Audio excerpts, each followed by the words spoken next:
Alam mo, Yes, gumawa balikan ka lang ng natin reputasyon yung dito, nirepost sa Sofronio At tuwing after makikita yung kita sa manalo labas, sa The Voice aminin ko, USA. tuwing magkakasalubong tayo, ikaw lang yung nakikitang walang kasama. Wala. Ikaw lang mag-isa. You're all alone. Hindi ko maintindihan why. So parang may nakita talaga I siyang think, kakaiba dito kay Sofronio. Kaya nasasabi niya pareho ganyan. Di ba tayo may kahit niyak-niyak pa pa siya after konti. ng magbigay ng ng comments sa kanya. You are your best friend. Ikaw ang mentor Alam mo. niya sigurong magaling talaga Sarili mo. itong si Sofronio, pero hindi Ikaw na muna rin yung siguro cheering siya squad mo. At the hindi same pa time. niya araw ngayon para manalo.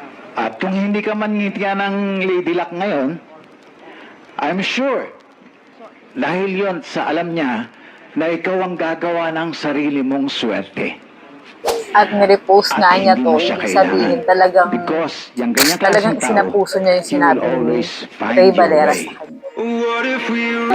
At tingnan niyo naman ang naging bunga, di ba? Nanalo siya ng The Voice USA, di ba? Siya pa ang kauna-unahang Pilipino na nanalo